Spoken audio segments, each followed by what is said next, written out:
Waisal কারনি 1500 kilometre দূর, কোনো telephone নাই, ফোন নাই, কোনো মোবাইল নাই, ইলেকট্রিক কোনো যন্ত্র নাই। সেই ওয়াইসাল কারনি তিনি ধ্যানে ছিলেন, হঠাৎ করে তিনি চিৎকার দিয়ে উঠলেন, আমার নবীর দান্নার শহীদ হয়ে গেছে।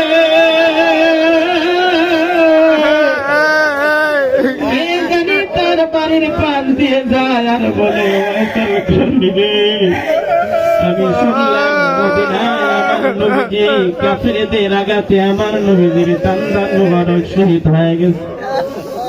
সেই কথা শুনিয়া ওয়াইসাল কারনি রাদিয়াল্লাহু তাআলা তিনি একটা দাঁত খুলে তিনি 32টা দন্তন মোবারক তার শহীদ করে ফেলে। বাইরে আমার জীবনে কোনোদিন আমার নবীজিকে দেখে নাই। এখন যদি প্রেমের কালেকশন থেকে থাকে 450 কিলোমিটার দূর যদি মুর্শিদপুর হয়, এখন সদরের জমিনে এই মাহফিলে খাজা বাবা হাজির হয়ে যেতে পারে।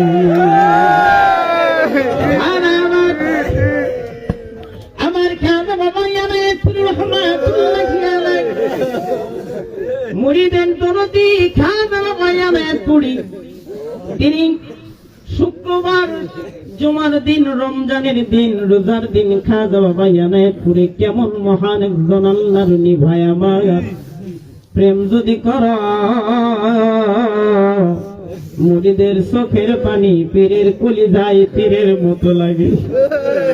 খাজা বাবা ইয়ামেতপুরি বলেছে, বাবা আমি পৃথিবীর সমস্ত জ্বালা যন্ত্রণা সহ্য করতে পারি, কিন্তু আমার আশিক যখন কোন মুসিবতের ভিতরে পড়ে চোখে পানি লইয়া আমাকে ডাক দেয়, বাবা সেই চোখের পানি আমি সহ্য করতে পারি না, কারণ মুরিদের চোখের পানি পীর সহ্য করতে পারে না। ওয়াইসাল কারনি এমন মহব্বত তিনি করতেন। রাসূল একদিন মসজিদের নববী থেকে বের হলেন, বের হয়ে আমার নবীজি বুকের বোতাম খুলিয়া তিনি মসজিদের নববী থেকে পূর্ব দিকে তাকায়া তিনি চোখের পানি ফালায়া তিনি কাঁদতেছেন। আবু বকর জিজ্ঞাসা করলেন, ইয়া রাসূলুল্লাহ আপনি বুকের বোতাম খুলে কেন কাঁদেন?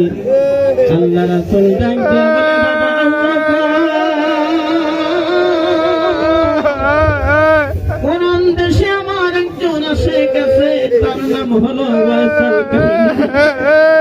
জীবনে কোনদিন সে আমার এসে দেখে না, জীবনে কোনদিন আমাকে দেখে না, আমার সে পাগল পাহাড়ের উপরে